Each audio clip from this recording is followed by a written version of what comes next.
प्यारे बच्चों, आप सभी का स्वागत है मेरे YouTube channel maths with Shahid Ansari में। और आज हम कक्षा 9वीं के रिवीजन टेस्ट गणित विषय की बात करेंगे। किस प्रकार के प्रश्न पूछे गए थे और इनके किस तरह से हमें आंसर लिखना था, आइए आज हम उसकी चर्चा करते हैं। सबसे पहले तो यहाँ पे रिवीजन टेस्ट में कुछ निर्देश दिए हुए हैं। पूर्णांक 80 है और इसमें सबसे पहला निर्देश था सभी प्रश्न अनिवार्य हैं। दूसरा था प्रश्न 1 से 5 तक वस्तुनिष्ठ प्रकार के प्रश्न हैं। और तीसरा प्रत्येक प्रश्न के आवंटित अंक उनके सम्मुख अंकित हैं, जहां आवश्यक हो स्वच्छ नामांकित चित्र बनाइए। तो आइए शुरू करते हैं। सबसे पहला प्रश्न यहाँ पर आप देख रहे हैं स्क्रीन पर। सही विकल्प चुनकर हमें लिखना था, जिसमें निम्नलिखित में से कौन सी अपरिमेय संख्या है। तो इसका हमें सही आंसर लिखना था कि 0.2023 00230023 डैश डैश डैश डैश। तो ये बी ऑप्शन इसका सही था। इसके बाद अगला प्रश्न था दूसरा, निम्नलिखित में बहुपद है। तो इसमें हमें देख रहे हैं यहाँ पे कि बहुपद के रूप में ये ए बिल्कुल बहुपद नहीं है, क्योंकि करनी में एक्स आ रहा है। इसी प्रकार से परिमेय संख्या के रूप में यहाँ पे बहुपद नहीं है।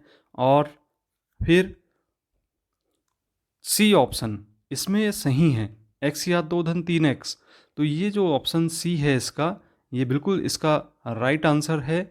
इसके बाद तीसरा प्रश्न था कि दो चरों वाला रैखिक समीकरण है। तो यहाँ पे दो चरों वाला रैखिक समीकरण जिसमें x और y होना अनिवार्य है। तो ए बी सी ऑप्शन आप देख रहे हैं जिसमें x और y नहीं है, लेकिन डी ऑप्शन में x और y हमें ज्ञात है। तो इसका सही आंसर है डी, ए एक्स धन बी वाई धन सी बराबर 0। इसके बाद अगला प्रश्न था हमारे पास चौथे नंबर का, जिसमें हमें एक त्रिभुज के तीनों कोणों का योग क्या होता है ये बताना था। तो हम त्रिभुज के तीनों अंतः कोणों का योग हमने पढ़ चुके हैं कि इसके अंतः कोणों का योग 180 अंश होता है। तो इसका सही आंसर था बी, 180 अंश। इसके बाद अगला प्रश्न था कि आयत के प्रत्येक कोण का मान होता है। तो यहाँ पे आयत के प्रत्येक कोण का मान आप जानते ही हैं कि प्रत्येक कोण यहाँ पे 90 डिग्री का होता है। तो इसके ए ऑप्शन इसका बिल्कुल सही है।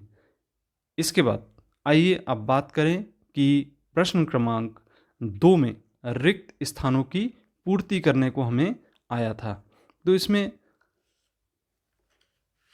दो परिमेय संख्याओं के मध्य खाली स्थान परिमेय संख्या होती है। तो हम जानते हैं कि दो परिमेय संख्याओं के हम कितनी भी परिमेय संख्याएं ज्ञात कर सकते हैं। इसका मतलब एक से अधिक भी ज्ञात कर सकते हैं, अर्थात इसका जो सही आंसर था वह था अनंत। तो इसका सही आंसर हमें अनंत देना था। इसके बाद दूसरा प्रश्न था कि दो चरों वाले एक घात का समीकरण का ग्राफ खाली स्थान को प्रदर्शित करता है। तो यहाँ पे जो ग्राफ प्रदर्शित होगा एक सरल रेखा के रूप में हमें प्राप्त होता है। तो इसका सही आंसर था सरल रेखा। इसके बाद सबसे छोटी प्राकृत संख्या, हम जानते हैं कि सबसे छोटी प्राकृत संख्या हमने एक पूर्व में वीडियो में बताया था कि एक सबसे छोटी प्राकृत संख्या है। इसके बाद अगला प्रश्न था कि 9 की घात 1/2 का मान। तो हम 9 को 3 इस तरीके से 3 की घात 2 लिख सकते हैं 9 को, और इसकी घात 1/2। तो यहाँ 2 से 2 कैंसिल हो जाता है, तो हमें प्राप्त हो जाता है 3, अर्थात हमारा जो सही आंसर था इसका 3 था। इसके बाद कर्णी 2 एक खालिस्तान संख्या है। तो हमने पढ़ा ही है कि कर्णी 2 एक अपरिमेय संख्या है। तो इसका सही आंसर था अपरिमेय संख्या। इसके बाद प्रश्न क्रमांक 3 की बात करते हैं। तो इसमें प्रश्न है कि एक शब्द अथवा एक वाक्य में हमें उत्तर लिखना था। तो पहला प्रश्न था बहुपद 5x या 3 धन 4x या 2 धन 7x का की घात लिखना था। आप देख रहे हैं यहाँ पे अधिकतम घात हमें 3 दिखाई दे रही है। तो इसकी अधिकतम घात 3 है, इसलिए इसका आंसर है 3।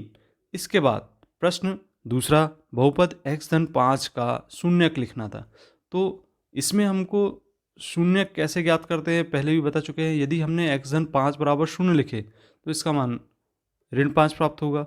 और चूंकि यहाँ पर जितनी घात होती है उतने शून्यक होते हैं, तो यहाँ x की घात चूंकि 1 है इसलिए शून्यक की संख्या कितनी होगी, 1 होगी, और उसका शून्यक का मान कितना होगा, यहाँ पे हमारा ऋण 5 होगा। तो इस तरीके से ये हमारा शून्यक का मान होगा, x का मान, और जो शून्यक की संख्या होगी वह 1 होगी।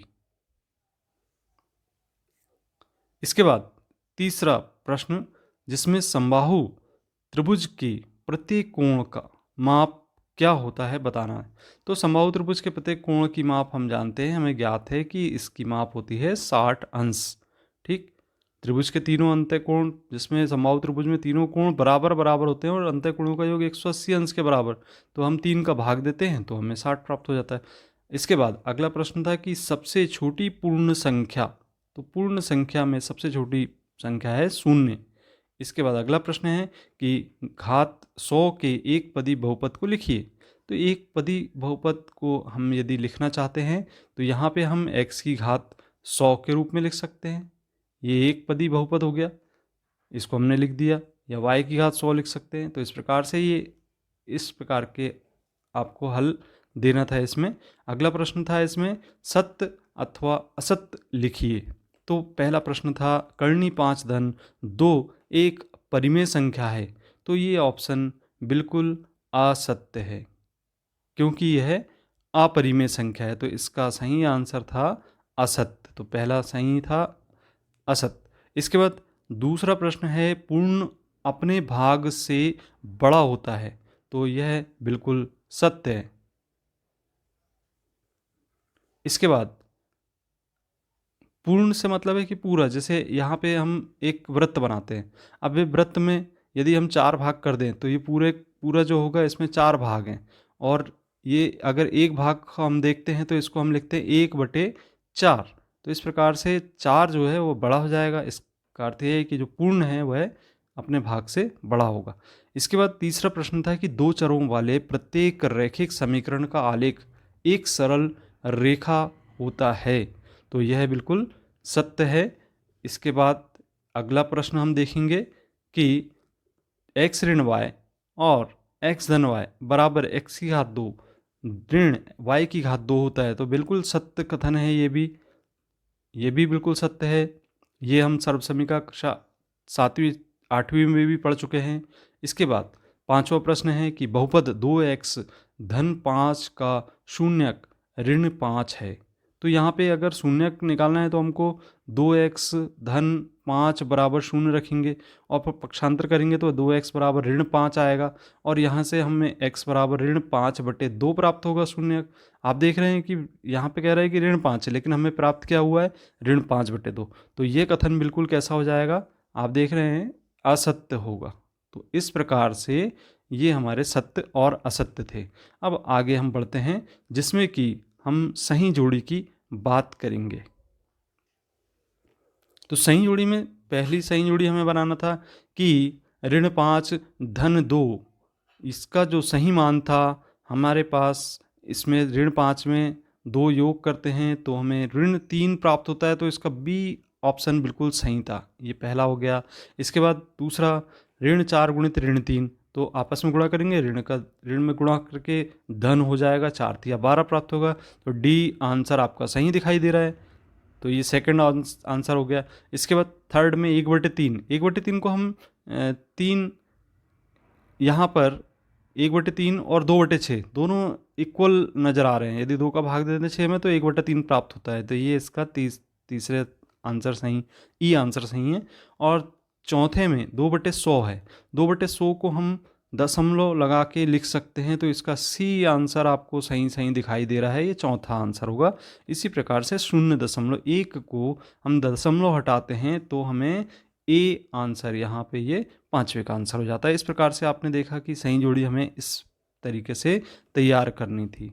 अब आइए अब हम बात करेंगे कि अगले प्रश्नों में किस प्रकार के प्रश्न पूछे गए थे, जिसमें प्रश्न क्रमांक 6 हमें ज्ञात था कि 1/3 और 2/3 के बीच 2 परिमेय संख्याएं ज्ञात कीजिए। प्यारे बच्चों, यहाँ पे प्रश्न में 6वें में 1/3 और 2/3 के बीच में दो परिमेय संख्याएं ज्ञात करनी है।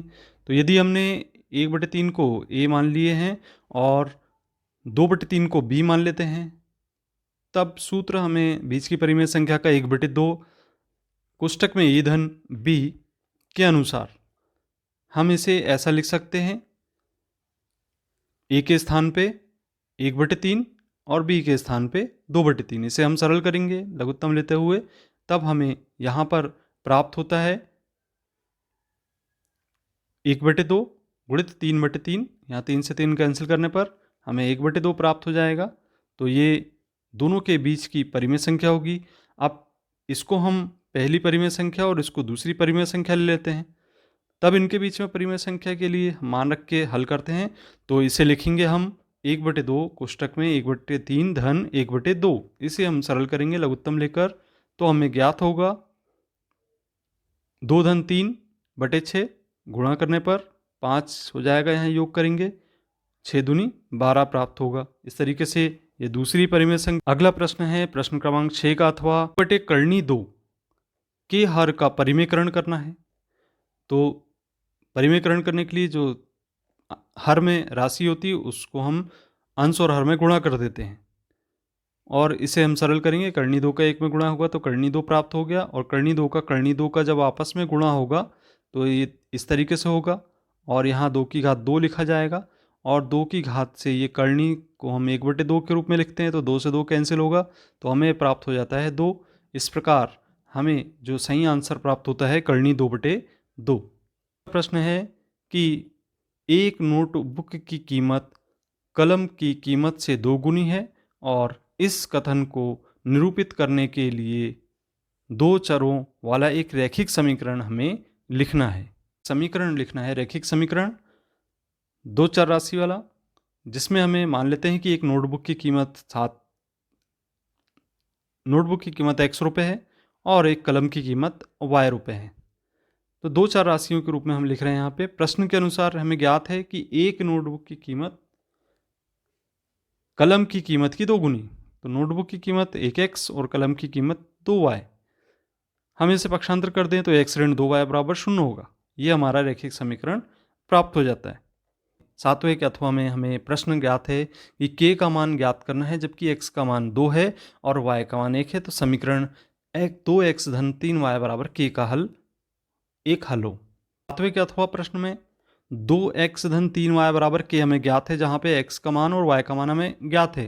x बराबर 2 लिखना है और y बराबर 1। तो x के स्थान पे हमने 2 लिख दिए और y के स्थान पे 1 लिख दिए। इसे सरल करेंगे, गुणा करेंगे तो 2 दूनी 4 और 3 एकम 3, 4 और 3 7 प्राप्त हो जाएगा। प्रश्न क्रमांक 8, जिसमें हमें सीधा गुणा किए बिना निम्नलिखित गुणनफलों के मान ज्ञात करना था। सबसे पहले हमें 103 और 107 का आपस में गुणा करके मान ज्ञात करना है। बिना गुणा किए हमें सीधे गुणा किए ही इसको सरल करना था।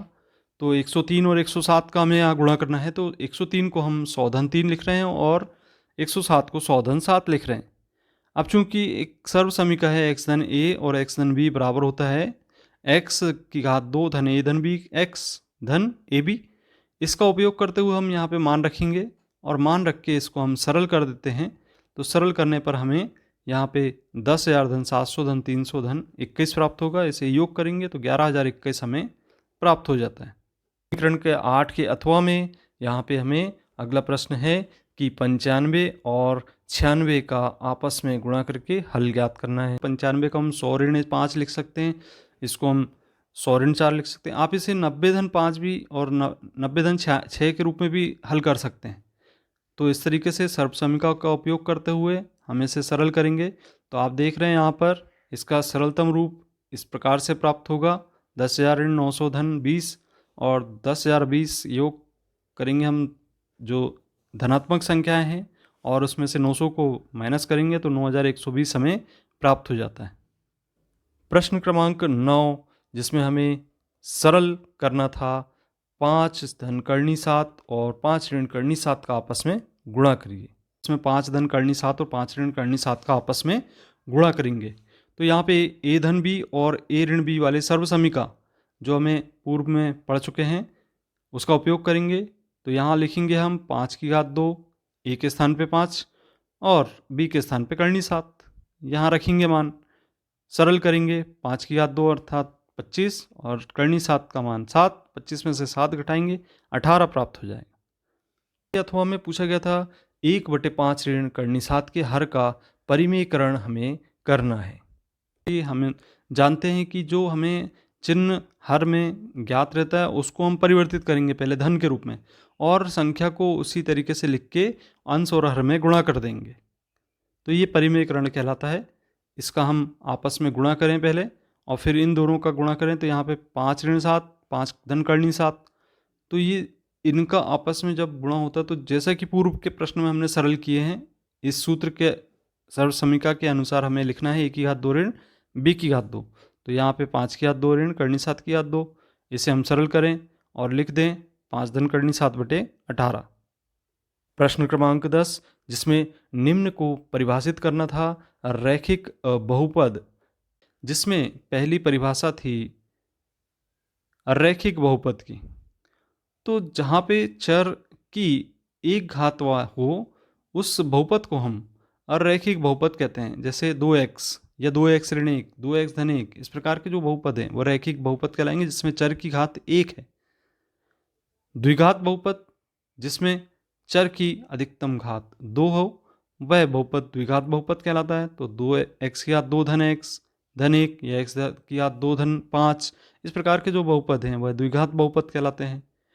अब अगली परिभाषा हमें लिखनी थी कि बहुपद की घात किसी चर राशि के ऊपर स्थित घात तो संख्या बहुपद की घात कहलाती है। जैसे यहाँ पे एक उदाहरण है x धन 2, x की घात 2 धन 2x धन 2 1। तो यहाँ पे घात में अधिकतम संख्या 2 है, जो अधिकतम संख्या होती है उसको घात पढ़ा जाता है बहुपद की, तो x की घात 2 है। प्रश्न क्रमांक 10 के अथवा में निम्न लिखित पर बहुपद के मान ज्ञात कीजिए। तो यहाँ पे बहुपद के मान में 5x ऋण 4x या 2 धन 3 में बहुपद ज्ञात था, उसका मान ज्ञात करना है। इसको हम px मान लेते हैं। तो 5x ऋण 4x या 2 धन 3, यहाँ पे x के स्थान पे शून्य, जहाँ जहाँ x लिखा है वहाँ आप शून्य रख देंगे और इसे सरल करेंगे तो यहाँ पे 3 प्राप्त हो जाएगा। इसी तरीके से आपने जहाँ जहाँ x लिखा वहाँ पे 2 रखेंगे जो बहुपद हमें ज्ञात है, और फिर इसे सरल करेंगे तो ऋण 9 प्राप्त हो जाता है। प्रश्न क्रमांक 11 में आप देख रहे हैं सरलतम रूप में लिखना था, तो 8/12, यहाँ पे 4 का भाग देंगे अपन तो 2/3 हमें प्राप्त हो जाता है। दोनों संख्याओं में भाग देना है। इसी तरीके से 25/30 में भाग देंगे तो 5 का आप भाग दे दे, 5/6 हमें यहाँ पे प्राप्त हो जाता है। इसी तरीके से 49/63, इसको हम कैंसिल करते हैं, 7 से 7/9 हमें प्राप्त हो जाता है। इसके अथवा में मान ज्ञात करना 40 का 1/5, तो 40 का मतलब गुणा करके हमको सरलतम रूप में लिखना है। 5 का हम यहाँ पे भाग देते हैं 40 में, तो 8 बार कैंसिल हो जाता है। इसी तरीके से 28 का 1/4, 28 गुणित 1/4 लिखेंगे, यहाँ से 4 7 28, 7 प्राप्त हो जाता है। 100 का 10वां भाग, 10वां भाग का अर्थ है 1/10, तो यहाँ पे कैंसिल होगा 0 से 0, तो हमें 10 प्राप्त हो जाता है। प्रश्न क्रमांक 11 में पूछा गया था कि निम्नलिखित को सरलतम रूप में लिखिए। तो यहाँ 8/12, 25/30 और 49/63 को सरलतम रूप में लिखना था। प्रश्न क्रमांक 11 में आप देख रहे हैं सरलतम रूप में लिखना था, तो 8/12, यहाँ पे 4 का भाग देंगे अपन तो 2/3 हमें प्राप्त हो जाता है। दोनों संख्याओं में भाग देना है। इसी तरीके से 25/30 में भाग देंगे तो 5 का आप भाग दे दे, 5/6 हमें यहाँ पे प्राप्त हो जाता है। इसी तरीके से 49/63, इसको हम कैंसिल करते हैं, 7 से 7/9 हमें प्राप्त हो जाता है। क्रमांक 11 के अथवा में हमें निम्न का मान ज्ञात करना था 40 का 1/5, 28 का 1/4 और 100 का 10वां भाग। मान ज्ञात करना 40 का 1/5, तो 40 का मतलब गुणा करके हमको सरलतम रूप में लिखना है। 5 का हम यहाँ पे भाग देते हैं 40 में, तो 8 बार कैंसिल हो जाता है। इसी तरीके से 28 का 1/4, 28 गुणित 1/4 लिखेंगे, यहाँ से 4 7 28, 7 प्राप्त हो जाता है। 100 का 10वां भाग, 10वां भाग का अर्थ है 1/10, तो यहाँ पे कैंसिल होगा शून्य से शून्य, तो हमें 10 प्राप्त हो जाता है। प्रश्न क्रमांक 12, निम्नलिखित समीकरण के 3 हल लिखिए। 2x धन y बराबर 7। तो इस समीकरण को हमने जहाँ x और y लिखा वहाँ कोष्टक एक ब्रैकेट लगा दिए हैं। ये सरलतम तरीका है हल करने का इसे। तो x के स्थान पे यहाँ पे हम 2 रखते हैं जैसे, तो 2 दूनी 4 हो गया। आप कौन सी संख्या जोड़ें कि इसमें 7 हो जाएगा, तो 3 जोड़ना पड़ेगा, हमें योग करना पड़ेगा। तो इस तरीके से y का मान भी यहाँ से प्राप्त हो गया। यदि हम x के स्थान पे 1 लिख देते हैं तो 2 एकम 2 होता है। 2 में कौन सी संख्या जोड़ें तो 7 प्राप्त होगा, तो यहाँ पे 5 का योग करना होगा। 2 और 5 7 हो जाता है। तो ये इस तरीके से हम मान ज्ञात कर लेते हैं। ऐसी 2 ऋण 1 रख के देखें या शून्य रख के देखें हम, तो भी ज्ञात हो जाएगा। बहुत सारे ऐसी संख्याएं ज्ञात की जा सकती हैं। तो 3 हल यहाँ पे आप सारणी के रूप में लिखेंगे। x और y के, x का मान 1 रखने पर 5 प्राप्त हो रहा है, 2 रखेंगे 3 प्राप्त हो रहा है, ऋण 1 रखेंगे 9 प्राप्त हो रहा है। 12 का अथवा, जिसमें हमें निम्नलिखित रैखिक समीकरणों को ax धन b y धन c के रूप में व्यक्त करना था। तो abc के मान यहाँ पे प्रत्येक स्थिति में बताना भी था। तो यहाँ पे आप देख रहे हैं ax धन b y धन c बराबर 0 के रूप में हमें व्यक्त करना था। तो पहले प्रश्न में 2x धन 3y बराबर 9.35 बार। तो यहाँ पर पक्षांतर करेंगे सबसे पहले तो, और ये जो x का गुणा है वो a होगा, यानी a का मान 2 हो गया, b का मान हमें यहाँ पे y का गुणांक प्राप्त होगा 3, और c का मान जो ये संख्या बच रही है c बराबर ऋण 9.35 बार। तो ये c का मान होगा। इस तरीके से हमें abc के मान भी इसमें ज्ञात करेंगे। इसी प्रकार से आगे आप देख रहे हैं कि ऋण 2x धन 3y बराबर 6। तो पक्षांतर करेंगे, ऋण 6 हो जाएगा यहाँ पे, और ये a का मान ऋण 2, b का मान 3 और c का मान ऋण 6 हमें मिल जाता है। तीसरे प्रश्न में 3x धन 2 बराबर 0। यहाँ पर हमें ध्यान देना है कि y चर राशि नहीं है, y के रूप में भी लिखना है। तो यहाँ पे 0 गुणित y लिखेंगे। तो यहाँ a का मान 3 होगा, b का मान 0 होगा और c का मान धन 2 होगा। प्रश्न क्रमांक 13, जिसमें हमें परिभाषा देना था चित्र सहित। तो न्यून कोण, समकोण, अधिक कोण की परिभाषा हमें लिखनी है। न्यून कोण ऐसा कोण जो 0 अंश से बड़ा परंतु 90 अंश से छोटा होता है, उसे हम न्यून कोण कहते हैं। यहाँ पे आप चित्र में देख रहे हैं 0 अंश से बड़ा है, यहाँ पे आप बढ़ाते जाएंगे तो ये 0 अंश से बड़ा हो जाएगा, लेकिन 90 अंश से कम होना चाहिए। तो ये जो कोण बनता है यहाँ पे न्यून कोण कहलाता है। इसी प्रकार से समकोण ऐसा कोण जो 90 अंश का होता है उसे हम समकोण कहते हैं। इसके बाद तीसरा प्रश्न है अधिक कोण ऐसा कोण जो 90 अंश से अधिक तथा 180 अंश से कम होता है, अधिक कोण कहलाता है। तो ये आकृति आप देख रहे हैं, ऐसी आकृति भी बना सकते हैं। ये 90 से अधिक दिख रही है आपको, ये 90 अंश होता है, तो यहाँ 90 से अधिक बनेगी। इस तरीके से आप एंगल ले सकते हैं यहाँ पे। तो ये इस प्रकार के कोण अधिक कोण कहलाते हैं। इसके अथवा में हमें पूरक कोण की परिभाषा लिखनी थी। तो पूरक कोण की परिभाषा लिखने के लिए यहाँ पे 2 कोणों का योग समकोण अर्थात 90 अंश के बराबर हो तो ऐसा कोण को हम पूरक कोण कहते हैं। जैसे 30 60 40 50 90 होना चाहिए योग, तो 30 और 60। यहाँ पे ABC एक 2 कोण ऐसे ले लिए, ABD और CBD। तो ये दोनों कोणों का योग 90 अंश प्राप्त हो जा रहा है। कोई भी 2 कोणों का योग 90 अंश होता है उसे हम पूरक कोण कहते हैं। इस प्रकार संपूरक कोण की परिभाषा यहाँ पे लिखनी थी। यदि किन्हीं 2 कोणों का योग 180 अंश होता है तो उसे हम संपूरक कोण कहते हैं। तो ये यहाँ पे ये 2 कोण किसी भी अंश के हो सकते हैं, इनका योग 180 अंश के बराबर होना चाहिए। प्रश्न क्रमांक 14 में 3/5 और 4/5 के बीच 5 परिमेय संख्याएं हमें ज्ञात करना है। 3/4 और 4/5 के बीच 5 परिमेय संख्याएं। तो इसके पूर्व में हमने a और b माना था, और बीच की परिमेय संख्या का सूत्र 1/2 कोष्टक में a धन b का यूज किया था, और इस तरीके से हमने यहाँ पे मान रखेंगे ए और बी का और सरल करेंगे। सरलतम रूप में इसका मान प्राप्त होता है 7/10। तो ये बीच की परिमेय संख्या हो गई 3/5 और 4/5 के। अब हम इन दोनों के बीच की परिमेय संख्या ज्ञात कर सकते हैं, इन दोनों के बीच की परिमेय संख्या ज्ञात कर सकते हैं। तो इसे हम ए और बी मान लेते हैं। तो ए और बी जब मान लेते हैं और सरल करते हैं तो 13/20 प्राप्त होती है। तो इन दोनों के बीच में भी एक परिमेय संख्या 13/20 आ गई। इस प्रकार से हम ज्ञात करते चलेंगे तो इन दोनों के बीच में ज्ञात होंगी 25/40, 27/40, 15/20। तो ये इन दोनों के बीच में प्राप्त हो जाएगी। तो इस प्रकार से कम यहाँ पे 5 हमें परिमेय संख्याएं ज्ञात करना है, आप ज्ञात करेंगे। प्रश्न क्रमांक 14 का अथवा में आप देख रहे हैं यहाँ पे दिखाना है कि 0.3333 डैश डैश डैश बराबर 0.3 बार को p/q के रूप में व्यक्त करना है। x बराबर हम मान लेते हैं कि 0.3333 डैश डैश।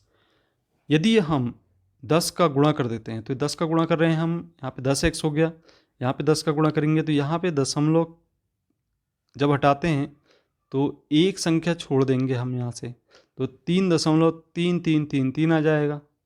और ये जो मान है यहाँ आप देख रहे हैं कि यह मान 3 धन x के बराबर है। यदि हम इसको लिख दें 3 धन 0.3333, तो ये जो मान है x का है तो x धन 3 के बराबर हो गया। अब यहाँ चूंकि 10x बराबर 3 धन x होगा, x का हम पक्षांतर करेंगे और घटाएंगे, सरल करेंगे, 9x प्राप्त होगा और इसे सरल करेंगे अंत में तो 3/9 1/3 ये परिमेय संख्या के रूप में हमें प्राप्त हो जाता है। प्रश्न क्रमांक 15 जिसमें हमें गुणनखंड करना है 2x या 2 धन 7x धन 3 का खंड करना है आपको, जहाँ पे 2x या 2 धन 7x धन 3 हमें ज्ञात है। 7x को ऐसी दो संख्याओं में विभक्त करते हैं जिसमें कि जोड़ने पर हमें 7 प्राप्त हो जाए और इन दोनों संख्याओं का गुणा हमें 6 प्राप्त होता है, तो गुणा करने पर हमें 6 प्राप्त हो जाए। तो कोई दो ऐसी संख्याएं लेते हैं जैसे 1 और 6 7 होता है और 1 में 6 का गुणा करने पर 6 प्राप्त होता है। तो यहाँ 1 धन 6 ले सकते हैं। इसे हम कोष्टक हटाएंगे तो कोष्टक हटाने पर आप देख रहे हैं यहाँ पर कि इसे हमने 1x धन 6x लिख दिया। अब इन दोनों के समूह बना दें तो समूह बनाएंगे तो 2x की घात 2 धन x और 6x धन 3 प्राप्त होगा। यहाँ से x को उभयनिष्ठ ले लेते हैं और यहाँ से हमने 3 का इसमें भाग दे देते हैं तो 2x धन 1 होगा। अब 2x धन 1 को सार्वभौमिष्ठ लेते हैं। सार्वभौमिष्ठ लेने पर हमें एक कोष्टक में 2x धन 1 प्राप्त होगा और दूसरे में x धन 3। 15 के अथवा में 3a धन 4b धन 5c की घात 2 को प्रसार करना था। 3a धन 4b धन 5c की घात 2 लिखेंगे तो x बराबर 3 है मान लेते हैं, y बराबर 4b और z बराबर 5c। एक सर्व समीकरण हम पढ़े हैं कि x धन y धन z की घात 2 बराबर होता है x की घात 2 धन y की घात 2 धन z की घात 2 धन 2x y धन 2yz धन 2zx। इसे हम सरल कर दें तो यहाँ पर x के स्थान पे 3 है, y के स्थान पे 4b और z के स्थान पे 5c रखेंगे। तो आप देख रहे हैं यहाँ पे जब हम मान रख रहे हैं तो ये इस तरीके से पूरे मान रखा गए। इसे हम सरल करेंगे तो 9a की घात 2 धन 16b की घात 2 धन 25c की घात 2 धन 24ab धन 40bc और धन 30ac प्राप्त हो जाता है। प्रश्न क्रमांक 16 में खाली बॉक्स में सही संख्या लिखनी है। 234 में 4 का गुणा करने पर तो हम 234 में 4 का गुणा करेंगे, यहाँ पे हमें प्राप्त हो जाता है। प्रश्न क्रमांक 17 में दिए गए सवाल को हल करके बॉक्स में लिखना है तो यहाँ पे 905 में भाग देना है 10 का। प्रश्न क्रमांक 17 में भाग देना था 905 में 10 का, ये आप 900 में 10 5 में 10 का भाग देते हैं तो 90 बार चला जाता है, 5 शेष प्राप्त हो जाता है। तो भागफल हमारा 90 हो गया और शेष फल 5 हो गया। प्रश्न क्रमांक 18 जिसमें हमें रोहन ने एक स्टेशनरी शॉप से 137 रुपये की कॉपियाँ और 86 रुपये के पेन खरीदे। रोहन ने दुकानदार को कुल कितने रुपए दिए, तो ये हमें सरल करना था। क्रमांक 18 में कॉपी की कीमत हमें ज्ञात है 137 रुपये, पेन की कीमत ज्ञात है 86 रुपये।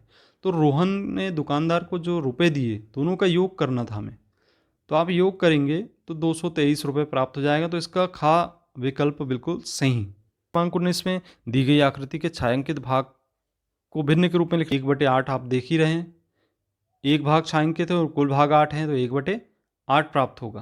प्रश्न क्रमांक 20, जिसमें हमें यदि किसी आयताकार कार्ड की लंबाई 10 सेंटीमीटर और चौड़ाई 8 सेंटीमीटर ज्ञात हो तो कार्ड की परिमाप होगी। आयताकार कार्ड की लंबाई हमें ज्ञात है 10 सेंटीमीटर और चौड़ाई 8 सेंटीमीटर ज्ञात है, तो परिमाप ज्ञात करना है। 2 गुणित लंबाई धन चौड़ाई सूत्र होता है परिमाप का, आयत की परिमाप, और यहाँ पे लंबाई और चौड़ाई का मान रखें तो 18 गुणित 2 36 सेंटीमीटर हमें आयत की परिमाप प्राप्त हो जाती है। तो ग आंसर इसका सही। प्रश्न क्रमांक 21, रेनू अपने 5 दोस्तों के साथ गोलगप्पे खाने गई। दुकानदार ने उन्हें कुल 72 गोलगप्पे खिलाए। अगर सबने बराबर बराबर खाए हों तो बताइए कि प्रत्येक साथी ने कितने गोलगप्पे खाए। रेनू ने अपने दोस्तों को खिला रही है, तो रेनू और दोस्त कुल कितने हो गए? 5 दोस्त, तो 6 हो गए कुल, वहाँ पे दोस्तों की संख्या 6 हो गई। और कुल गोलगप्पों की संख्या दुकानदार ने जो खिलाए 72 थी, प्रत्येक ने खाए तो 72 में हमें 6 का भाग देना होगा, तो 12 गोलगप्पे प्रत्येक ने खाए। 22, जिसमें संख्या 4075 में एक संख्या जोड़ने पर वह 9240 हो जाती है, तो वह संख्या कौन सी होगी ये बताना था इसमें। यहाँ पे 22वें प्रश्न में 4075 दिया गया था और एक संख्या जोड़ने पर 92 से 40 प्राप्त हो जाता है, तो योग हमें 92 से 40 प्राप्त हो रहा है और एक संख्या हमारे पास ज्ञात है, दूसरी संख्या हमें ज्ञात करनी। तो 40 से 75 का हम पक्षांतर करेंगे तो 5165 प्राप्त हो जाएगा। ये गा आंसर है इसका सही। क्रमांक 23, जिसमें खाली बॉक्स में उचित संख्या हमें लिखनी है। 22वें प्रश्न में 4075 दिया गया था और एक संख्या जोड़ने पर 92 से 40 प्राप्त हो जाता है, तो योग हमें 92 से 40 प्राप्त हो रहा है और एक संख्या हमारे पास ज्ञात है, दूसरी संख्या हमें ज्ञात करनी।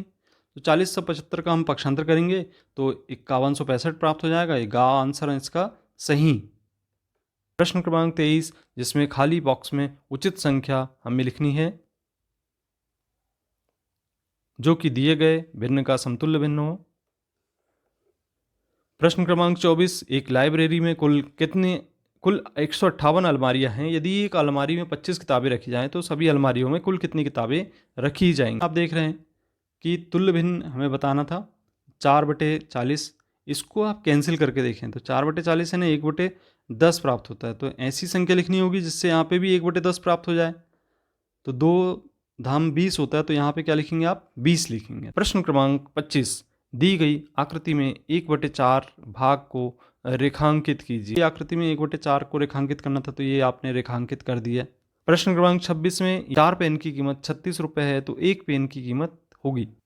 प्रश्न क्रमांक 26 में पेन की कीमत, 4 पेन की कीमत हमें ज्ञात है 36 रुपये। एक पेन की कीमत 36/4, भाग देना है आपको 36 में 4 का, 4 नाम 36, तो 9 बार गया, अतः एक पेन की कीमत 9 रुपये होगी। प्रश्न क्रमांक 27, जिसमें दिए गए बॉक्स में इन चिन्ह का उपयोग करना था, आपको इसको सरल करते हुए इस चिन्ह का उपयोग करना है। 55/100 और 56/100 में यहाँ पे आप देख रहे हैं, यहाँ पे 0.55 प्राप्त होगा और यहाँ 0.56, तो ये अधिक है, इसलिए जो बड़ी संख्या है उस तरफ हम मुंह खोल देते हैं और इस प्रकार का एक चिन्ह बना देते हैं, तो ये संख्या जो है बड़ी है।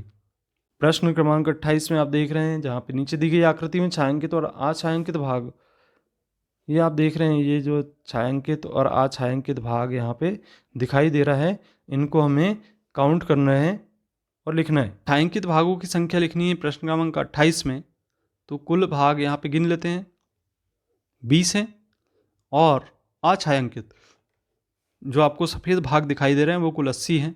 प्रश्न क्रमांक 29 में एक दुकानदार ने रोहिणी को एक सलवार सूट पर 25 रुपये 50 पैसे की छूट दी। यदि सूट की कीमत 500 रुपये है तो छूट के बाद सूट की कीमत क्या होगी?